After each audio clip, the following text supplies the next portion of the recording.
नमस्कार दोस्तों, आज अपन सीखेंगे टैली टाइम के अंदर कंपनी कैसे क्रिएट करते हैं और इसके फीचर्स क्या क्या होते हैं उनके बारे में हम समझेंगे और किस कंपनी बनाते समय किस किस चीज़ों का ध्यान रखना रहता है। तो आइए हम सीखते हैं। सबसे पहले तो यहाँ पर ये दिख रहा है आपको के नीचे ये अंडरस्कोर दिख रहा है, ये शॉर्टकट की होती है। यहाँ पर अपन को ये शॉर्टकट की अल्ट, यहाँ पर अल्ट दबाना होता है। अल्ट, यहाँ पे अल्ट, यहाँ पर जैसे हम अल्ट के साथ में के प्रेस करेंगे तो देखिए ये ऑप्शन खुल जाएगा। तो पहले वाला ऑप्शन आता है क्रिएट यानी कंपनी बनाने का, अल्टर यानी उसको देखने का, चेंज कंपनी और सेलेक्ट कंपनी ये दोनों सेम है। अल्टर F3 करेंगे या सिंगल F3 करेंगे, ये दोनों ऑप्शन यहाँ से दिखाता है। शट यानी होता है कंपनी को बंद करना, मतलब जो कंपनी से वर्क कर रही है हम उसको बंद कर सकते हैं। जैसे मान लीजिए कि एक कंपनी वर्क कर रही है, उसको बंद करना है हमें कुछ समय के लिए, तो वो बंद कर सकते हैं यहाँ तो शट कंपनी से बंद करने के लिए। जैसे चार कंपनी वर्क कर रही है, एक को चलाना है, तीन को बंद करना है तो तीन हम बंद कर सकते हैं। टैली बंद करना नहीं, ओनली कंपनी बंद करना है। ठीक है, यहाँ पर हम नीचे आगे आएंगे। ये होता है data backup, restore and split यानी कंपनी को टुकड़ों में डिवाइडेड करना। जैसे 1 अप्रैल से स्टार्ट हुई, 31 मार्च को ख़त्म हो गई।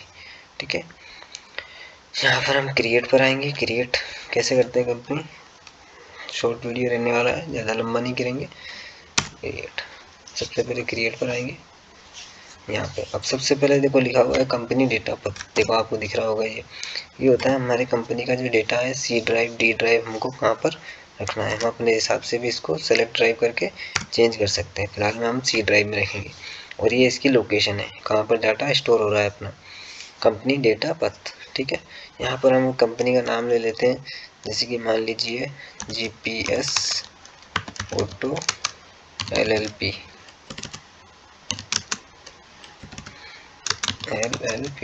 ठीक है, अब यहाँ पर सबसे पहले नीचे आता है मेलिंग नेम, तो ये सेम एड्रेस रहेगा।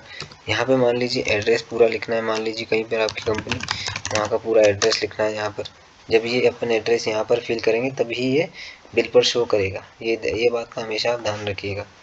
ठीक है, यहाँ पर आप नीचे आओगे, यहाँ पे एड्रेस का बहुत बड़ा कॉलम है, आप यहाँ पे अच्छे से ऐड कर सकते हैं। ठीक है, यहाँ पर आएंगे आप, यहाँ पर अपन को अपना जहाँ पर अपनी वर्क पैलेस है, जो हमने GST रजिस्ट्रेशन किया था, वहाँ पर जो एड्रेस दिया हुआ है तो यहाँ पे सेम एड्रेस डालना है। यहाँ पे अपना पिन कोड नंबर डालना है, telephone number, mobile number, mail ID, website अगर तो ठीक है। और ये सबसे मेन चीज़ होती है फाइनेंशियल ईयर बिगिनिंग फॉर्म, जहाँ से मतलब कंपनी स्टार्ट हो रही है और वहीं से मान लीजिए आपकी कंपनी दिसंबर में स्टार्ट हो रही है सेल परचेज, फिर भी आपको यहाँ पर 1 अप्रैल ही रखना है। और बाय द वे अगर 31 मार्च के बाद में कंपनी स्टार्ट हुई 1 अप्रैल को, 1 अप्रैल 26 को, तो यहाँ पे 1 अप्रैल 26 आ जाएगा। कहने का मतलब ये जो भी फाइनेंशियल चल रहा है करंट में 1/4/25 से लेके 31/3/26 के बीच में, तो यहाँ पे 25 ही आएगा। ठीक है, यहाँ कंटिन्यू करेंगे, इसको सेव कर देंगे।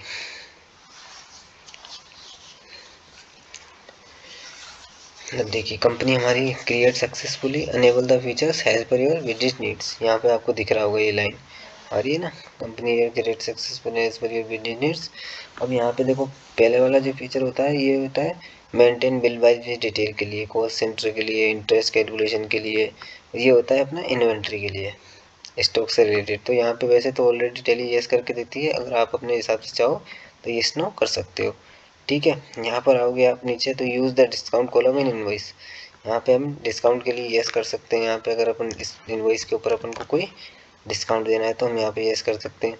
फिर आप यहाँ पर आओगे तो आपको GST का कॉलम दिखेगा, देखो यहाँ पे goods and service tax, tax deduct at sources, tax collected at sources, तो ये तो TDS, CS, TCS और ये GST, तो GST पे सबसे पहले अपन यहाँ पर यस करेंगे। अब यहाँ पर क्या होता है ना, कई लोग बाग इसका मतलब नहीं, ये है GST रजिस्ट्रेशन डिटेल्स, जहाँ पे अपन ने GST का रजिस्ट्रेशन किया है उस टाइम पे अपन को यहाँ पर भी वही डिटेल फिल करनी है।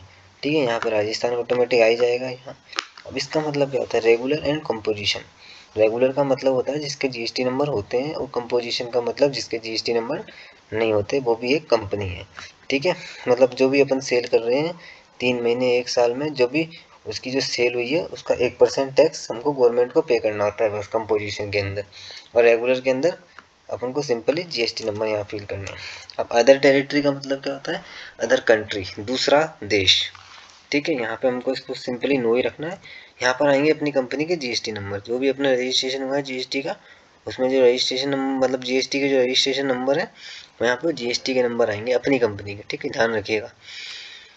अब जैसे आप नीचे आएंगे यहाँ पर आपको मंथली और क्वार्टरली का मतलब पता चलना चाहिए। पेरोसिटी, ये पेरोसिटी क्या होती है? Monthly and quarterly. मंथली का मतलब होता है 1 महीना, क्वार्टरली का मतलब होता है 3 महीने।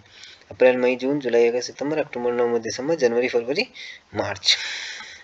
अब यहाँ पर आप जैसे आओगे तो मंथली और क्वार्टरली मतलब रखा क्यों जाता है? मंथली का मतलब होता है जिन कंपनियों का टर्नओवर 50 लाख से मतलब अकॉर्डिंग टू सिचुएशन, कोई 50 लाख की कंपनी को भी मंथली में रखा देता है और कोई 1 करोड़ तक भी। तो मतलब मोस्टली तो 1 करोड़ की से जो ऊपर जिनकी सेल होगी एनुअली, वहाँ पे मंथली रखा जाएगा। और क्वार्टरली सिंपली 50 लाख से थोड़ा सा ऊपर मतलब 70 लाख तक, तो उनको हम क्वार्टरली में रख सकते हैं। बड़ी बड़ी कंपनियों को मंथली में, छोटी वाली कंपनियों को क्वार्टरली में। उनका 3 महीने से काम होगा, इनका मंथली में काम होगा। ठीक है, अब यहाँ पे हम सिंपली इसको क्वार्टरली में रख लेते हैं। यहाँ पे अपनी जीएसटी यूज़र नेम डाल सकते हैं अपनी कंपनी का, यहाँ पे फिलहाल कोई ज़रूरी नहीं है। यहाँ पे अपन अगर ई इनवॉइस अगर अपन को बनाना है अपनी कंपनी के अंदर तो अपन यहाँ पे यस कर सकते हैं। ठीक है, ई वे बिल अगर अपन को बनाना है अपनी कंपनी का तो यहाँ पे यस रख सकते हैं। सिंपली ई वे बिल अपन को उन्हीं का बनाना होता है जो 50,000 से ऊपर जिनका बिल बन रहा है लोकल के अंदर, तो सभी का अपन को ई वे बिल बनाना मैंडेटरी है। ठीक है, यहाँ पर आप कंट्री को सेव कर देंगे अपनी कंपनी को यहाँ पर।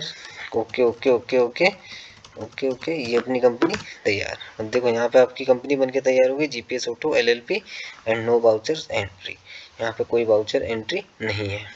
ठीक है, यहाँ पर आप नेक्स्ट ऑप्शन पे आओगे तो ये होते हैं अपनी कंपनी के फीचर्स, ये होते हैं सिक्योरिटी। फिर बाई डेटा पे आओगे, यहाँ पे बैकअप, रिस्टोर, स्प्लिट का ऑप्शन मिल जाएगा आपको, एक डेटा एक्सचेंज, रिपेयर, माइग्रेशन। तो इसी के साथ ये जो कंपनी बनाने का प्रोसेस है ना पूरा ऐसा रहता है। ठीक है, धन्यवाद।